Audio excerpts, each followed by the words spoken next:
What up, Clipper Nation? Adam is talking to his people. I'm allowed to talk to my people. Yeah.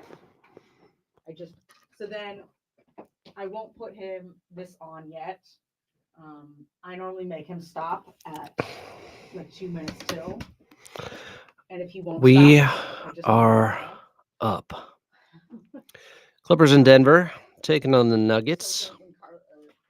So when Ronnie's here, Pregame show starts in 5 minutes here. 5 minutes. What's up, Master of Keys? What's up, Adam Oslin's dad? Mio. You guys excited for this one? We've only had 4 days off. we didn't really use it. Yeah, it was a lot. Maybe too much. We want The Adams family. Da-da-da-da. right Da-da-da-da.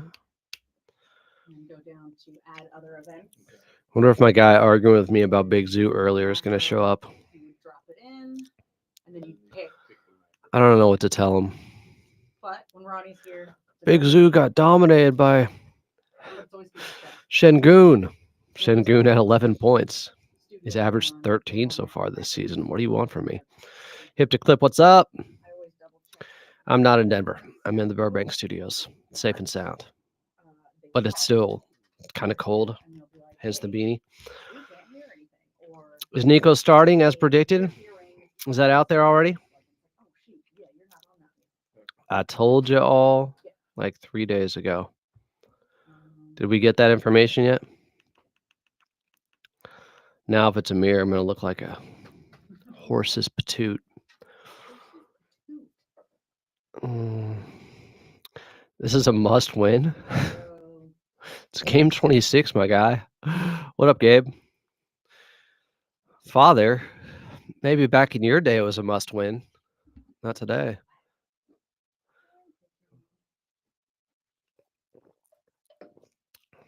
mostly hip hop.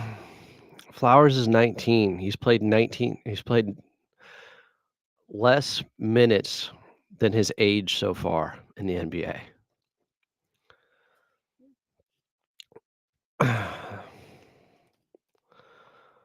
Oh, Joey Lynn tweeted it out.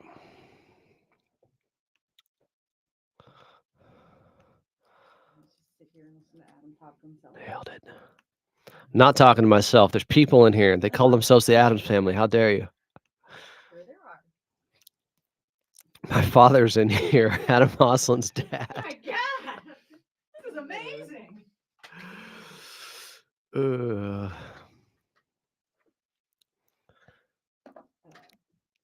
No parking lot remote access.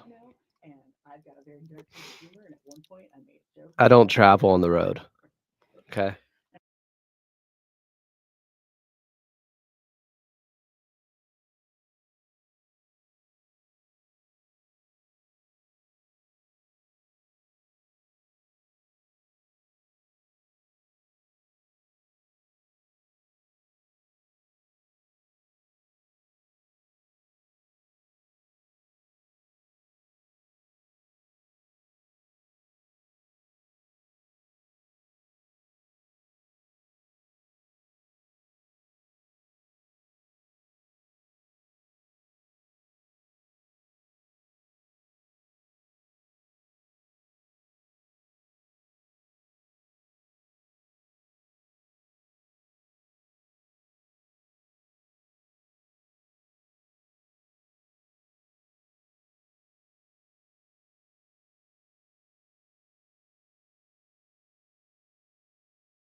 Welcome into Clippers Countdown. As your 14-11 LA Clippers are back out on the road and in Denver, where the Nuggets struck gold 10 years ago when they drafted Nikola Jokic, who's only become a 3-time regular season MVP, a finals MVP, and is currently the best player in the game today while on his greatest individual run in his career, averaging almost 40 points per game over his last 5 contests. And on the season, he's shooting 50% from 3, plus he's averaging 32, 13, and 10. So the good news is that he's lost to the Los Angeles Clippers twice so far this season. A Clippers team that, like the Nuggets, has had 4 days off to prepare for this matchup and get a few key players back after they were missing their leader in James Harden in their last 117-106 loss on Sunday to the Houston Rockets.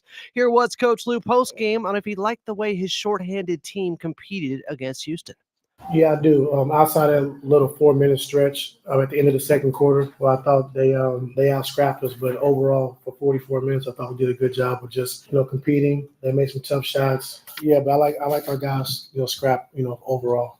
Still without Kawhi Leonard, who is practicing in a limited fashion but is not with the team in Denver, the Clippers will have to continue to get by with their scrappy, competitive group that has them 3 games above 500 while they wait for Santa Claus, Klaws, with Kawhi coming into town, hopefully sooner than later. Tip time between the Clippers and Nuggets from Denver is just about 58 minutes away. Coming up, you're going to hear from assistant coach Brian Shaw, but up next, it's your radio voice of the Clippers and Carlo Jimenez right here on the Los Angeles Clippers Audio Network.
Clippers in Denver taking on Nikola Jokic and the Denver Nuggets. Welcome back in. I'm Adam Osland. This is Clippers Countdown, the official pregame show of your Los Angeles Clippers.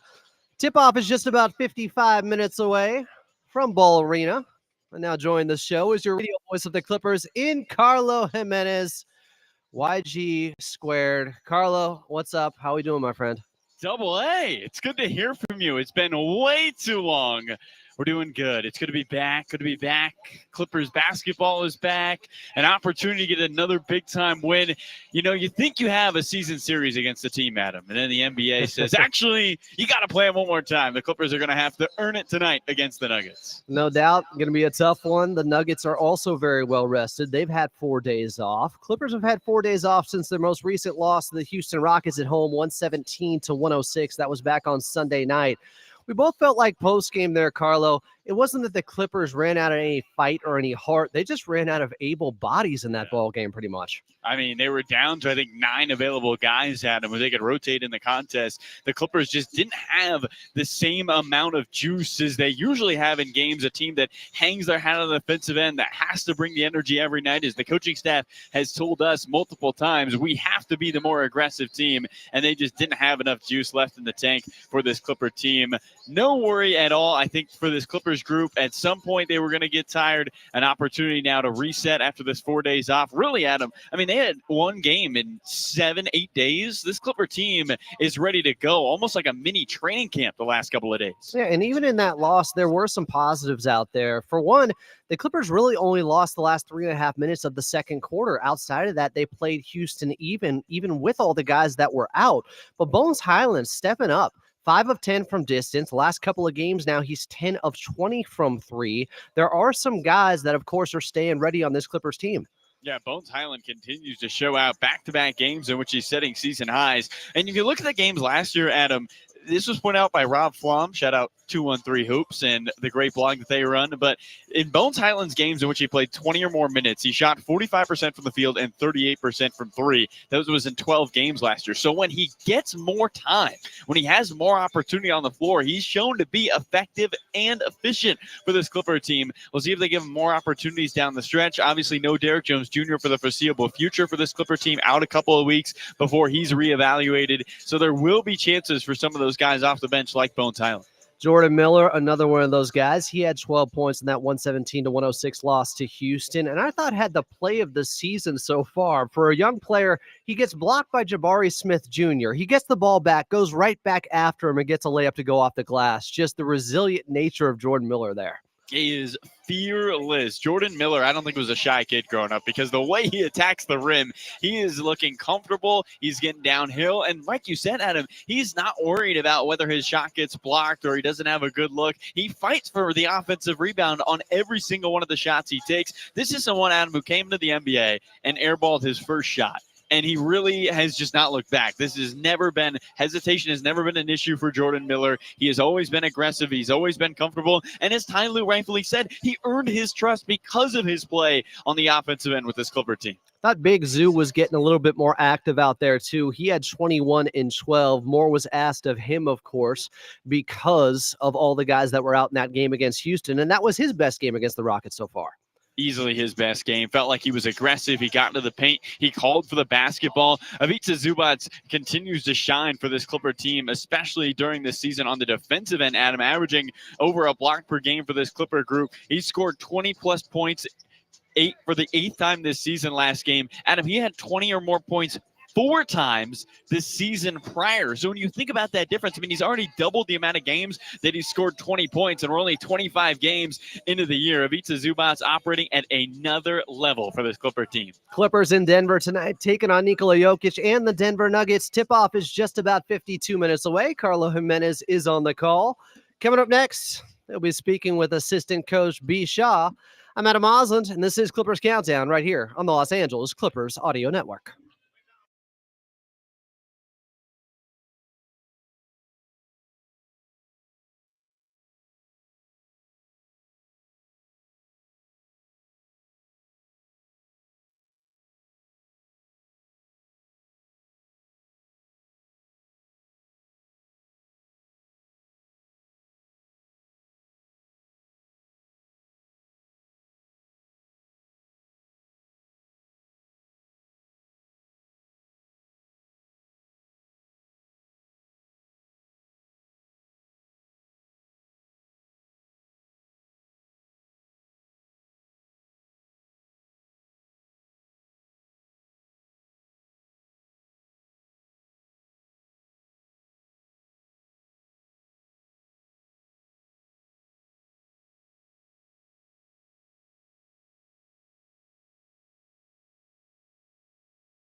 Clippers in Denver taking on the Nuggets. Tip-off is just about 49 minutes away. Welcome back in. I'm Adam Moslin. This is Clippers Countdown, the official pregame show of your Los Angeles Clippers. Still to come, we'll go back in time in Clippers Rewind. We'll take things back to 2012. But first, let's head back over to your radio voice of the Clippers in Carlo Jimenez. Thanks so much, Adam. Here with assistant coach Brian Shaw before the Clippers take on the Denver Nuggets. Coach, with 4 days off as a staff, how do you approach preparing for a game like tonight, but also looking at the season as a whole? Yeah, it was a puzzle that we were trying to figure out when we saw that this was what the schedule was going to present for us. What we were able to do is get a couple of good days of practice that kind of reminded me of training camp practices, in back-to-back days, which we hadn't done probably since training camp started. But we got some good work in, and we got some bodies back, and we were getting pretty low in that area. And so, we feel good about that. Obviously, with a layoff, like we've had, and I think Denver's had a layoff as well. It's going to be interesting to see how everybody's conditioning is. But we, like I said, we felt satisfied with the amount of work that we were being able to get in, because there was a lot of slippage because of the fact that we hadn't had any quality practice time. From a player's perspective, when you have all this time off, Denver is 0-5 when they have 2 or more days of rest. The Clippers are 1-4.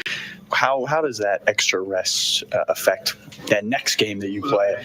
Yeah, I mean, you would think that guys would come out and have fresh legs and have a little bit more pop, but I think what happens as you get into the teeth of the season is that, you get used to playing every other day or, back-to-backs, whatever the situation may be, and you get into a certain rhythm.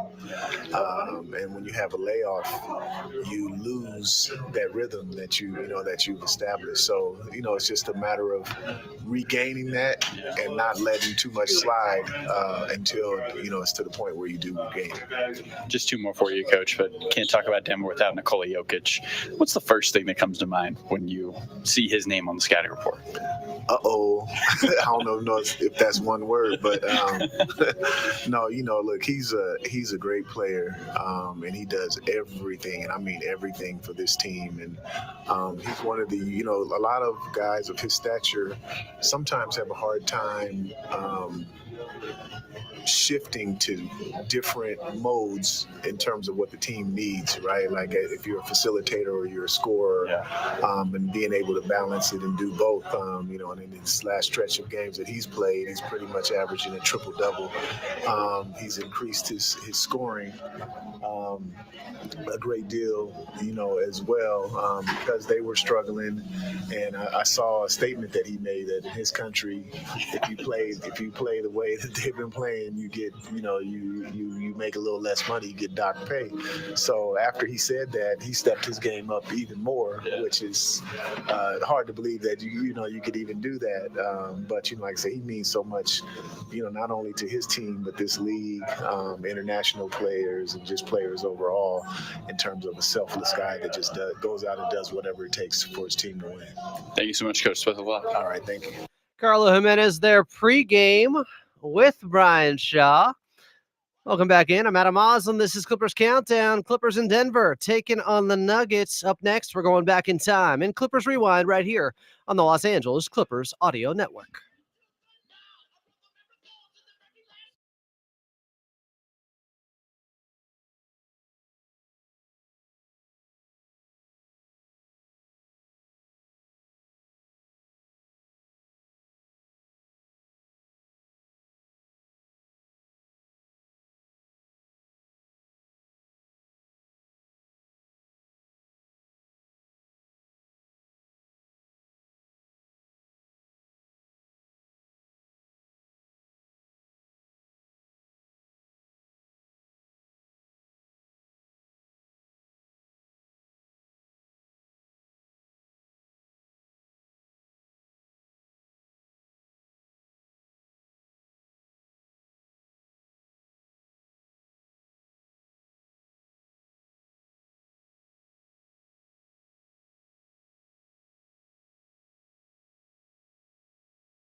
Clippers taking on the Joker.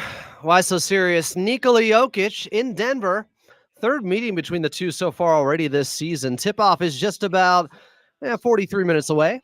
Welcome back in. I'm Adam Oslin. Still to come, we got Lob Murray coming up from The Athletic in our Media Roundtable segment. But first, we're going back in time in Clippers Rewind. Almost 13 years here to January 29th of 2012. In theaters at the time, Underworld Awakening with Kate Beckinsale was out, along with Mission Impossible Ghost Protocol.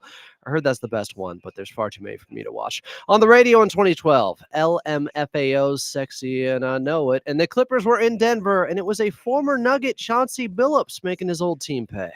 And the rebound batted around. It is saved by Mo. He's left open on the left baseline. Instead kicks it left side to Billups for three. It's good. The 6-3 tonight for Chauncey Billups. A season-high 29. And the Clippers and the Nuggets are tied at 99s. And the Clippers have it and a chance to take the lead. Billups from the wing to the lane draws the foul, floats it up, counted on a foul for Chauncey Billups and send him to the line. 31 for the Denver native. And the Clippers go on top 101-99. And just like that, a 7-0 run for the Clippers.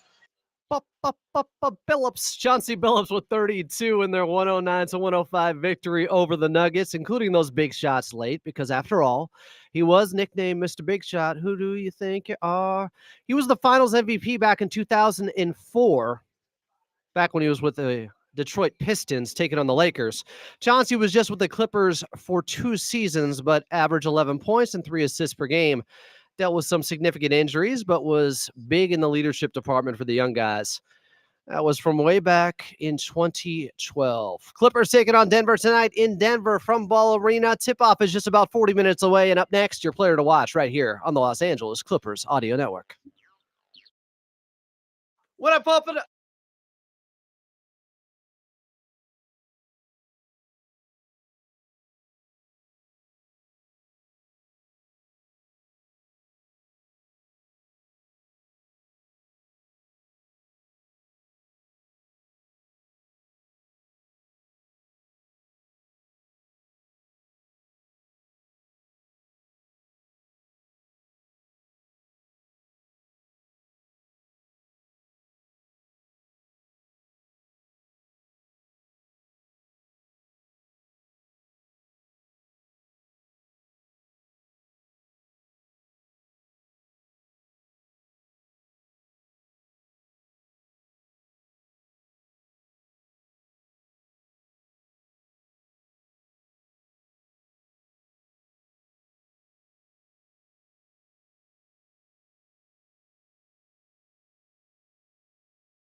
$50 Wildin'.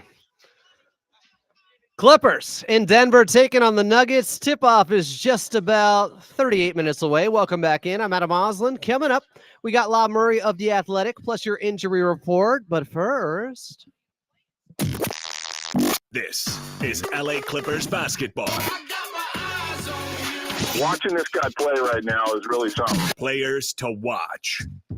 tonight I'm watching a guy who has done damage against the Denver Nuggets. In fact, Mike Malone said he kicked their butt in so many words. After he had 37 in the first matchup with 22 points in the fourth quarter, it was the second game of the season, and the Clippers were going to Denver and win, thanks to Norman Powell and those 37 points. But more importantly, in 2 games against the Denver Nuggets, he's 12 of 19 from 3.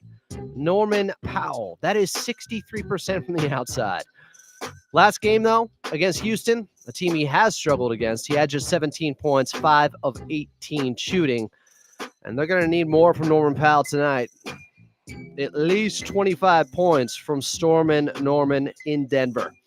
Tip-off is just about 36 minutes away. Up next, your injury report, and then La Murray of The Athletic right here on Clippers Countdown on the Los Angeles Clippers Audio Network.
Clippers in Denver taking on the Nuggets after both teams just had 4 days off. Welcome back in. I'm Adam Osland. Tip-off is just about 35 minutes away from Ball Arena. Coming up, we got La Murray coming on from The Athletic. But first, your injury report brought to you by Prize Picks. Prize Picks, download the app today and use code KLAC to get $50 instantly after you play your first $5 lineup. Prize Picks, run your game. For the Denver Nuggets, Jamal Murray, who is dealing with an injury, is available in this one. Clippers, of course, still without Kawhi Leonard. No Terrence Mann with that broken left index finger. No Derrick Jones Jr. with a sore hamstring. Clippers, Nuggets, huge game to almost restart the season. It feels like an all-star break, 4 days off for this Clippers team. They played one game the last 8 days total. Tonight, they'll make up for lost time. They're taking on the Denver Nuggets in Denver, and Nikola Jokic, who's trying to get his 4th regular season MVP and is playing like that right now. Coming up next, La Murray of the Athletic right here on the Los Angeles Clippers Audio Network.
Clippers trying to humble Nikola Jokic, who's averaging 40 over his last 5 games. Clippers in Denver taking on the Nuggets. Tip-off is just about 30 minutes away. I'm Adam Osland, and this is Clippers Countdown. Coming up, we'll get to your NBA out-of-town scoreboard. But first, we're joined by the man from The Athletic, La Murray, the man with the plan, with all the answers. It is the great La Murray joining me once again here on the pregame show. La, how we doing? I feel good, man. I feel good. And interesting, definitely an interesting game tonight. A lot on the line. So, we got to see how it goes. Are you surprised that, the Clippers are 1-4 with 2 or more days off? The Denver Nuggets are 0-5 with 2 or more days off. You would think, hey, a little bit of rest, but apparently it leads to rust sometimes. When you're in rhythm and you're playing, especially if you're playing well, those games happening kind of in a bunch is not too bad,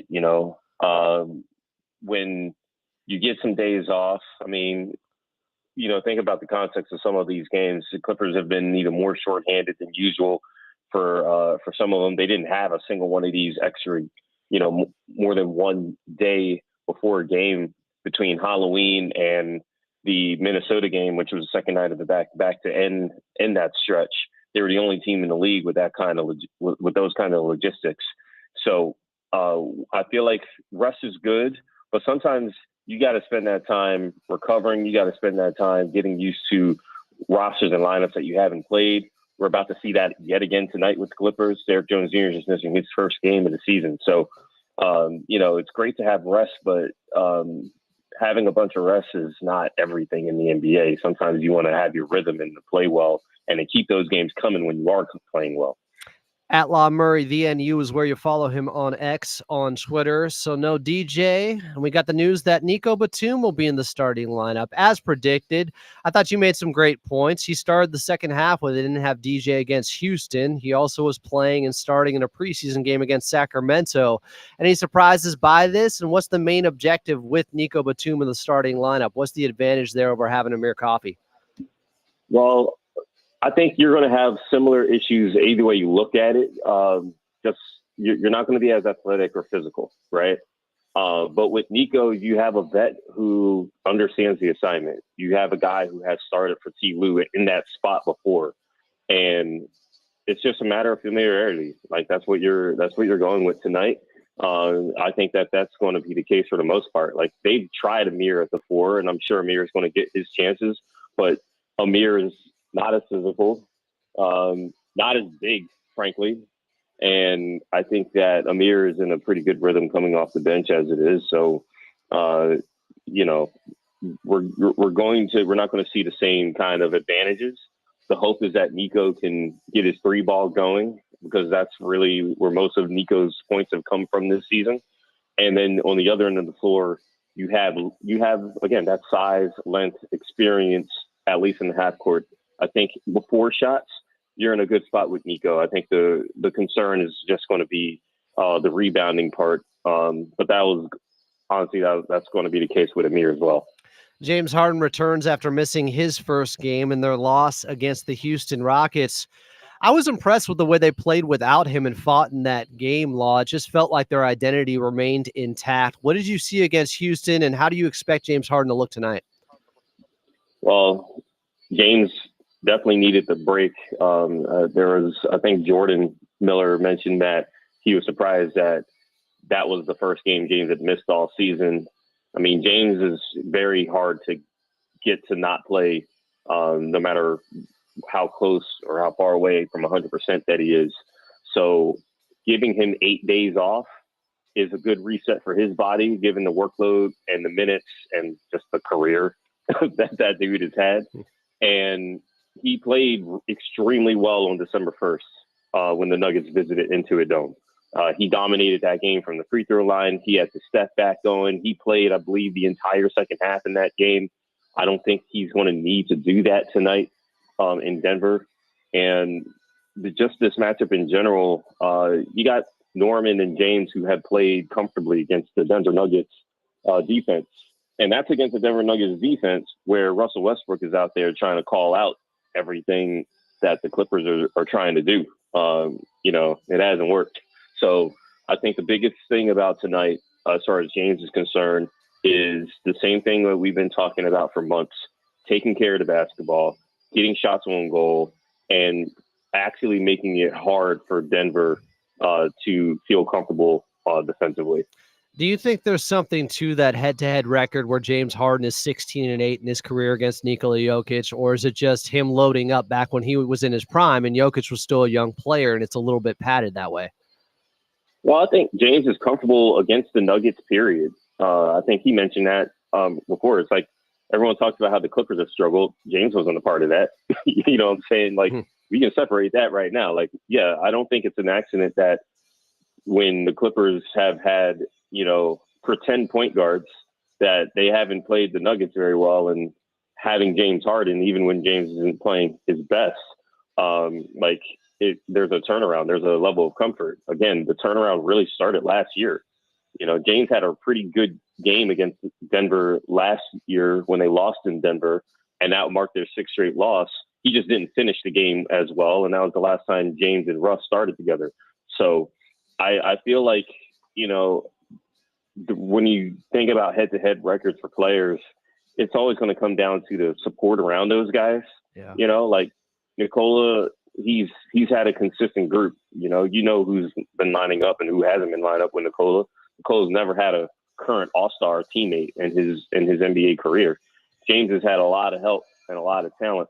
What he's doing with this group is arguably the most impressive, because there are no guys who have been all-stars outside of James Harden with that team that he's with Kawhi Leonard out. What have you observed from the Denver Nuggets and maybe the reasoning why they've dropped, I think, from being 8th defensively last season to 16th so far defensively this year? I think the attention to detail hasn't really been there. I've always admired how well Denver defends the 3 ball in particular. Like, Michael Malone makes that a priority. I've written about that in the past. Shout out to everybody who reads all my stuff at The Athletic, covering everybody in the league. This year, Denver's in the bottom 10 in threes allowed, and a lot of that is just not focused. I think they're still a big physical team, but I just feel like when you play certain guys extended minutes because your bench isn't what it needs to be. You're seeing some of that in New York as well. Like, there's some offensive exploits that come with that, but then you relax on the other end of the floor. And Denver is definitely, they've had to come down there. And again, they allow more attempts than I think Michael Malone can possibly be happy with. Like, that's the thing. It's like teams could actually be shooting better against them. So we're not talking about, teams are just hot from 3 against Denver. It's like, no, like, teams, the Denver Nuggets allow a ton of threes. And that's a huge, huge turnaround, a huge breakdown compared to the Nuggets that I'm used to seeing in over the previous couple of the seasons. And you know what? Norman Powell, if you saw what he did in Denver in October, he lit those dudes up in the 4th quarter, saved that game. The Clippers blew a huge lead, and Norm got extremely comfortable and hot. Norm had a minute restriction on December 1st. I'm telling you, if James and Norm, if those guys can hit shots, they're going to get shots. They're going to get looks. It's a matter of them hitting them. And that's why I say Bones Highland, I think, is a good idea to play him. I think it's a good idea to get him on the floor and exercise that 4-point range. He's been shooting it well. I think that you don't have a lot of players. If you want to play a 10-man rotation, it makes sense to play him and get him shots. Yeah, Bones Highland 5 for 10 his last couple of games out there, one being a blowout against the Timberwolves, but then the game against the Houston Rockets, he was kind of keeping them in it and was stretching the floor out there. You mentioned the 4-pointers basically that he was putting up, but Nikola Jokic is shooting 50% from 3 on about 4.5 taken per game. Is this one of the craziest, most impactful starts to a season we've ever seen, especially from a guy who's already, a 3-time MVP? Yeah, man. I asked Zoo about it before those guys took off and left for Colorado, because obviously Nikola and Zoo is always a matchup to watch. Like, Zoo always brings it and Jokic always brings it. And Zoom mentioned, it's like you think he's the best player in the world, and then he comes back with some more.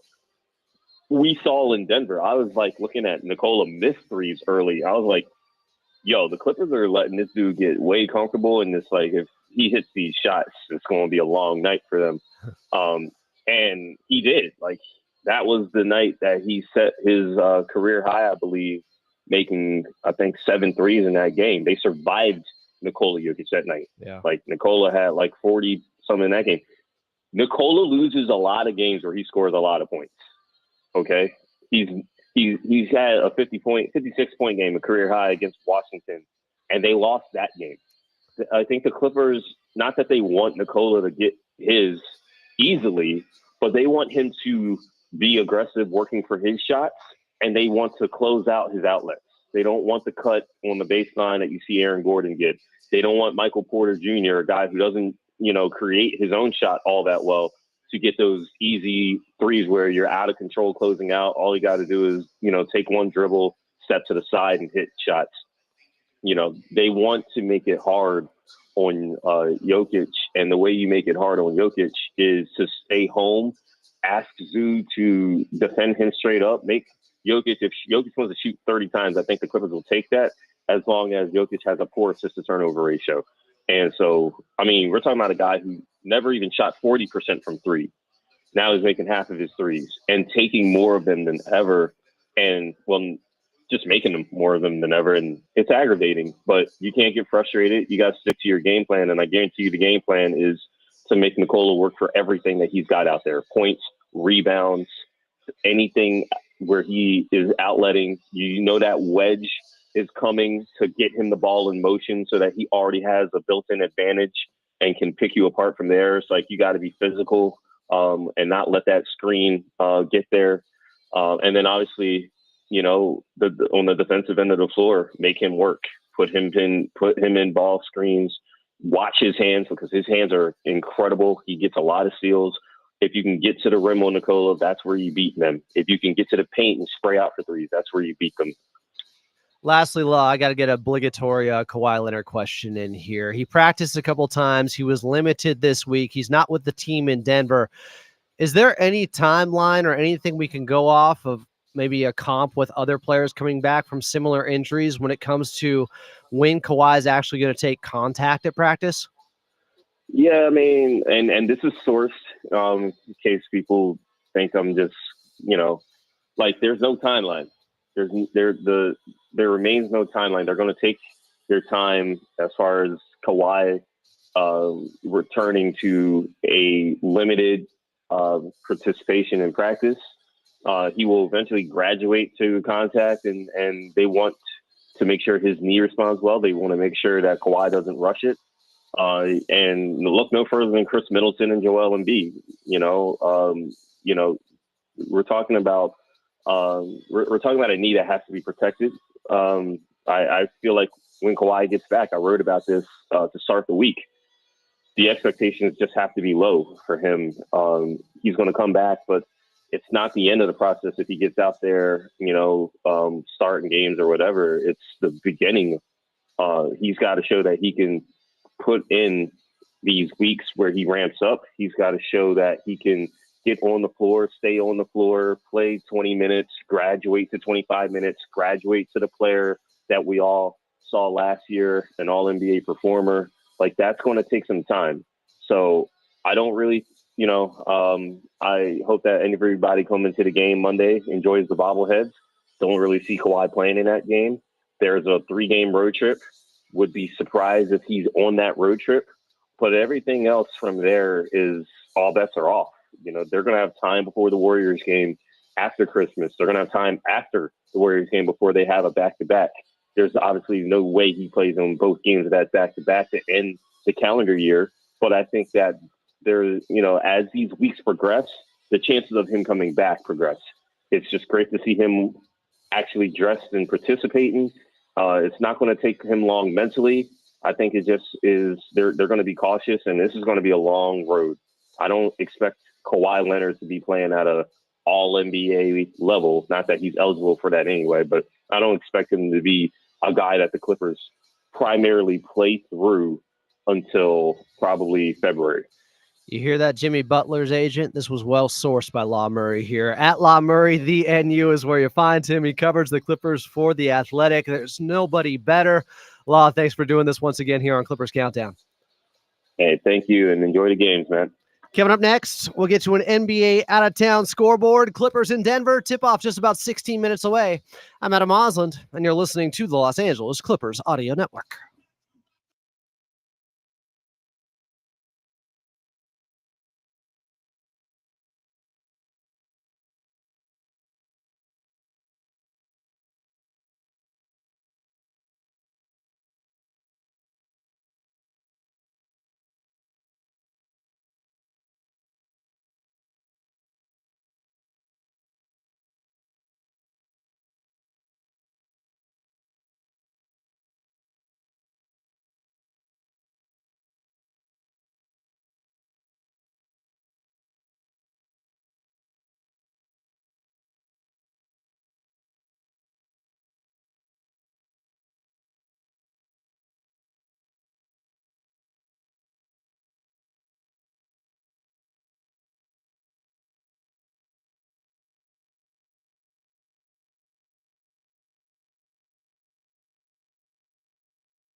Clippers in Denver taking on the Nuggets. Tip-off just 13 minutes away. I'm Adam Osland. Coming up, back to Carlo Jimenez. But first, your drive around the league. It's brought to you by Toyota's electrified lineup, including hybrids, plug-in hybrids, all electrics, and even fuel cell electric vehicles. So you can choose exactly the type you need for your lifestyle.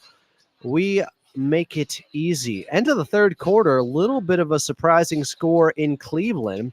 The 21-4 Cavaliers are only up by 2 over the 3-19 Washington Wizards. It's 82-80 with just a minute left in the third. Darius Garland does have 17 for the Cavs. 76ers down 83-68 at home to the Indiana Pacers.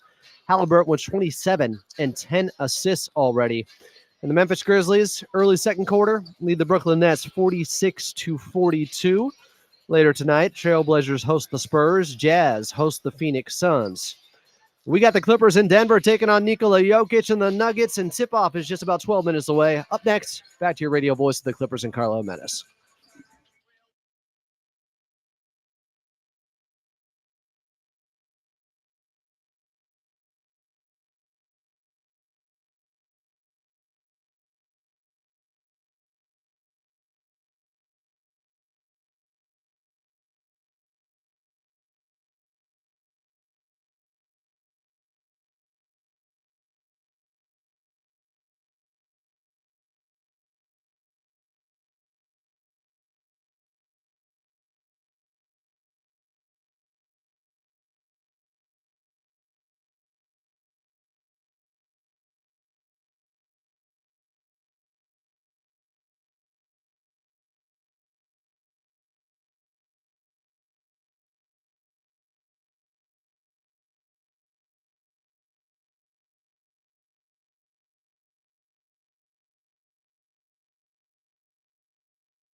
Clippers in Denver taking on the Nuggets. Tip-off is just about 10 minutes away. Coming up, we'll get to your keys to victory.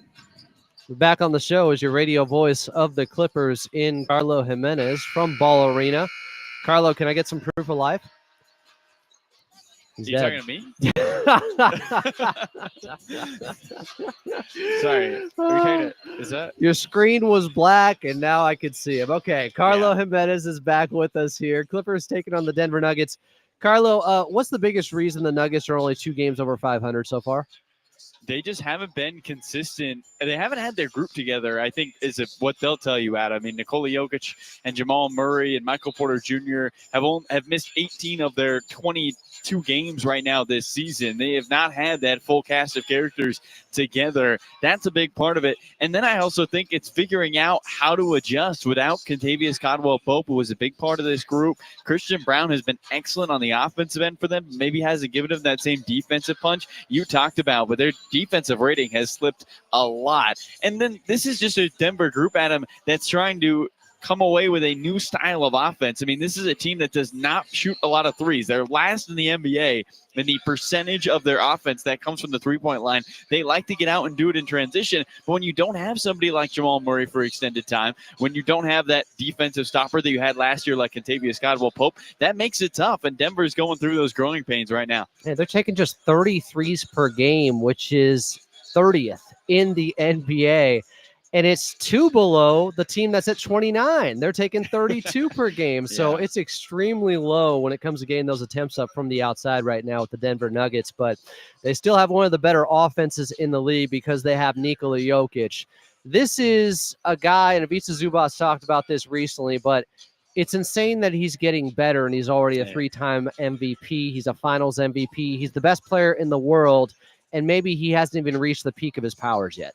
I love that when I asked Brian Shaw about what does he think when he sees Jokic's name on the scouting report, and he said, uh-oh. That was what came out of his mouth. Because, I mean, that's how a lot of teams feel. The last 2 games, Adam, Nikola Jokic is only averaging 52 points on 58% from the field. I mean, that's light work. I mean, only Will Chamberlain did that, so no big deal, right? I think for the Clippers, though, they've had success against Nikola Jokic. Despite how successful he has been on the offensive end, the Clippers have the longest active winning streak against this Nuggets team. They've won the last 4, and so can you find a way to make Jokic one-dimensional? That's been the key. I think they did it in the second half in Los Angeles. They were able to allow him to be a scorer, but not a passer when they were here in Denver early in the season. So you have to just pick your poison with Jokic, and that's what you have to do with a lot of the good players. But because he does so much on the offensive end, can you make him just do one thing really well tonight?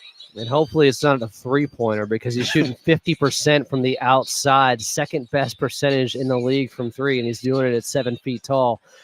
So I'm going with my player to watch here, Carlo. I got Norman Powell because of all the damage he's done in 2 games against Denver so far. Yeah. Who do you got as your player to watch with the Clippers? That's a big one. Norman Powell averaging 33 points a game against this Denver team in those 2 contests. I think Nico Batum has to step up from an offensive standpoint for this Clipper team. He hasn't scored in the last 3 contests. He hasn't had the ball a lot. The Clippers have been in a lot of blowouts in which they've emptied out the bench, and Nico hasn't played the regular rotation we usually see him play. But getting the starting nod here for this Clipper team, he shot it at a 41% clip from 3 last year when he was in Philly, and he was a starter for about 38 games with the 76ers. Can he be as effective here today for the Clippers? I think Nico Batum has to step up. You're missing Derrick Jones Jr., so where are you going to get not only the offense, but also, Adam, the rebounding and the defense? Nico, as we've talked about, a sneaky good defender. He's a great rebounder and the ultimate connector for this Clipper team. Can he make sure everybody's plugged in on both ends? Nico Batum, his player to watch in this one. Carlo Jimenez is on the call. Clippers are in Denver taking on the Nuggets. Tip-off is just about 5 minutes away. Coming up next,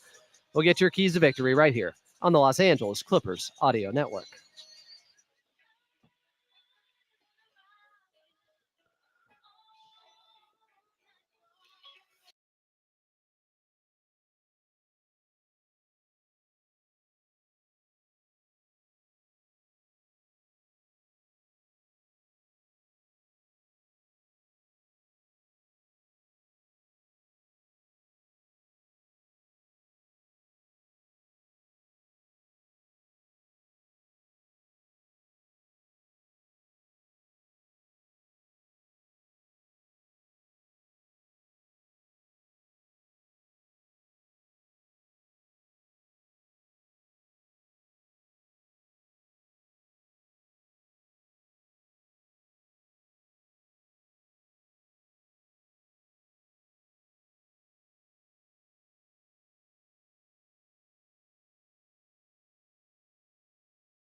Clippers in Denver taking on the Nuggets. Tip-off just moments away. So let's get to your keys to victory. The Clippers have to crash the glass. In both games, both victories for the Clippers against Denver so far this season, they have won the rebounding battle. They also got to take care of the basketball because Denver is number 1 in transition points, fast break points. They get 18 per game. They make you pay if you turn it over. And then you got to defend without fouling because the Denver Nuggets are also number 1 when it comes to free throw attempts per game at 25. And the guy who really can't get into foul trouble is Big Zoo because they need him against Nikola Jokic. All right, here we go. It's Carlo Jimenez on the call. Clippers and Nuggets from Ball Arena in Denver. And tip-off is coming up next right here on the Los Angeles Clippers Audio Network.